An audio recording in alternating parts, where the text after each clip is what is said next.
বৃষ্টি ভেজা সকালটা আসলেই খুব সুন্দর। বর্ষাকালের বৃষ্টি ভেজা সকালে ঘাসের উপর যখন বৃষ্টি ভেজা পাতাগুলো অন্যরকম লাগে। আসলে এই বৃষ্টি ভেজা সকালে গাছপালাগুলো অন্যরকম একটা শান্তি বয়ে আনে। তো আমি মনে করি আমার ভিডিও যারা দেখছেন তাদের মনটা অনেক সুন্দর। আল্লাহ আপনাদের সবার মঙ্গল করুক। যেমন আপনাদের মন সুন্দর তেমন সুন্দর মন থেকে আমাকে লাইক করবেন, কমেন্ট করবেন, শেয়ার করবেন, সাবস্ক্রাইব করবেন। আসলে আপনাদের একটা সাবস্ক্রাইব আমাকে অনুপ্রেরণা যোগায়, একটা লাইক আমাকে এগিয়ে যাওয়ার স্বপ্ন দেখায়। তো আসসালামু আলাইকুম আমার ভাইয়েরা আপুমনিরা, কেমন আছেন? আলহামদুলিল্লাহ আমরা ভালো আছি।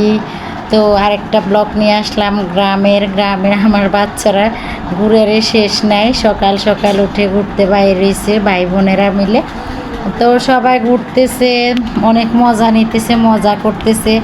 স্কুলের জন্য পাগল হয়ে যায়, এখন আর ঢাকাও যেতে চায় না, স্কুলে যাবার কথা নেই।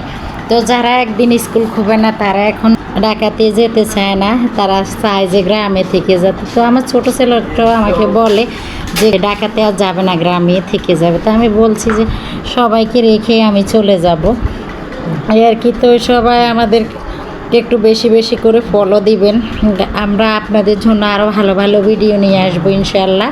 বাচ্চারা সবসময় চায় যে গ্রামে থেকে যাওয়ার জন্য, তো এটা তো সম্ভব না, যেহেতু বাচ্চাদেরকে মানুষ করতে হবে, অনেক দূর এগিয়ে নিতে হবে বাচ্চাদেরকে। যে পর্যন্ত আমরা মা বাবারা প্রতিষ্ঠিত করে না দিত সেই পর্যন্ত আমাদের অনেক টেনশন থাকে। আর যদি বাচ্চাদেরকে মানুষ করে দিয়ে মরেও যায় তাহলে অন্যরকম একটা শান্তি যে আমি বাচ্চাদেরকে মানুষ করে দিয়েছি।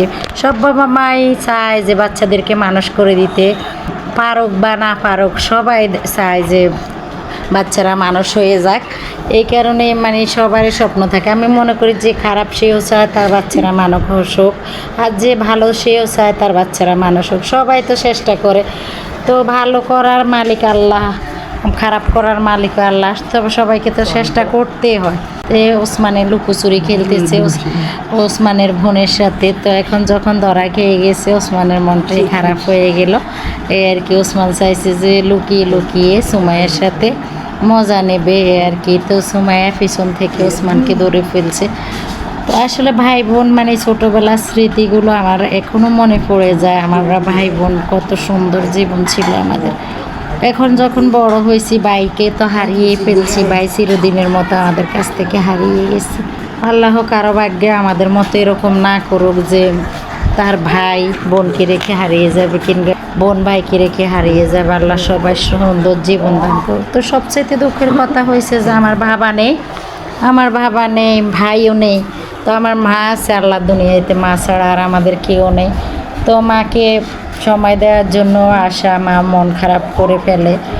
মাকে যদি কাছে নিয়ে রাখতে চায়, মা গ্রাম ছেড়ে যেতে চায় না, মা চায় যে সবসময় গ্রামে থাকতে। তো মুরব্বীরা তো সবসময় এরকমই করে, আর আমরা তো জীবিকার তাগিদে থাকতে হয়।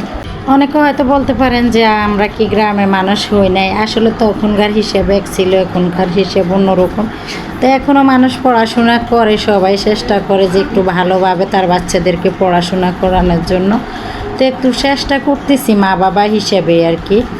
তো সবাই দোয়া করবেন, আপনারাও ভালো থাকবেন, আপনাদের বাচ্চাদেরকেও আল্লাহ ভালো রাখুক, এটাই দোয়া করি। আসলে মুসলমান হলে মুসলমানের জন্য দোয়া করতে হয়, এটাই সবসময় নিয়ম। তো নিয়মটা আসলে সবসময় আল্লাহর কাছে বলি যে আল্লাহ যেন আমার বাচ্চাদেরকে সবসময় ভালো রাখে, সাথে পৃথিবীর সব বাচ্চাদেরকে যেন আল্লাহ ভালো রাখে। আসলে হয় কি সব সময় বাচ্চাদের পিছনে সময় দিতে দিতে ঘুরে হয় না, নিজের একটা যায়। আমার মনে করি আমার আপুরে বেশি বুঝবেন যে সংসার জীবনে সময় দিতে দিতে বাইর হওয়া হয় না, সংসারের পিছনে সব সময় বের করি। তো যখন একটু সময় হাতে করে দেশে গ্রামে আসি কিংবা শহরে কোথাও ঘুরতে যাই, তো আসলে ঘোরাফেরাটা আমার কাছে একেবারেই কম পছন্দ করি। কিন্তু বাচ্চাদের দিয়ে তাকালে অনেক ভালো লাগে যে বাচ্চারা ঘোরাফেরা করতে খুবই ভালোবাসে। কোনো জায়গায় গেলে বাচ্চাদের মন ভালো হয়ে যায়। তো আমি সবচাইতে ভয় পাই জার্নিং করতে আমার ভালো লাগে না। সবচাইতে যখন নোয়াখালীতে আসি তো বাসের জার্নিংটা আমার একেবারেই বিরক্ত। তো বউ বাচ্চাদের দিয়ে তাকিয়ে আসতে হয়, মায়ের মুখের দিয়ে তাকিয়ে আসতে হয়। যে মাকে একটু সময় দেওয়া, বাচ্চাদেরকে সময় দেওয়া। বাচ্চাদের আর খুশি কে দেখে এই বসিয়ে বাগানে ঘুরে ফিরে খেলাধুলা। বাচ্চারা তো যেতেই চায় না সব সময়। বাচ্চারা বাচ্চারা বলে যে তুমি এখানেই থেকে যাও, আর যাবে না। তো এটা তো আর সম্ভব হয় না। কি তো আপনাদের ভাইয়া ফোন দিছিল যে এখন রেডি হয়ে চলে যাওয়ার জন্য। এখন সবাইয়ের মন খারাপ যে যাবে না, আরও থাকবে এই আর কি। তো এখন সব কিছু মিলিয়ে ভাবছি যে আরও 2-4 দিন থেকে তারপরে যাব। তো আমিও নিজে অসুস্থ হয়ে গেছি আসলে। এসেই মনের শান্তিতে পুকুরে গোসল করে অসুস্থ হয়ে গেছি। পুকুরের পানি আসলে কেমন যেন হয়ে যায় যখন পুকুরের পানিতে গোসল করি। তো এখন পুকুরের পানিতে গোসল করা বন্ধ করে দিয়েছি, তবু অসুস্থ হয়ে গেছি। আর সবাই দোয়া করবেন আমাদের জন্য। তো এগুলো হচ্ছে আমাদের পাশে আমাদের একটা খেতে। তো এখানে বেগুন করা হয়েছে। এখন দেখি ভাবছি যে কিছু বেগুন নিব এখান থেকে। তো এত কাদা এখন নিতে ভালো লাগতেছে না, আর দাঁড়াই না এখানে। তো এখন এখান থেকে চলে যাচ্ছি কাদার কারণে, ভীষণ কাদা, বেশি একেবারে। তো এখন আমি সাদিয়াকে ধরে নিয়ে যেতেছি যে একটু কাদা পার করে দিতেছি। কাদা পুরো শরীরটা ভরে যাবে যেহেতু বিকেলবেলা। তো পরে ভাবছি যে কাউকে পাঠিয়ে নেব। তো এখানে আমার সামনে ছোটোবেলায় আমার সাথে পড়াশোনা করছে আমার একটা বান্ধবী, ভাবছি যে তার সাথে একটু দেখা করে যায়।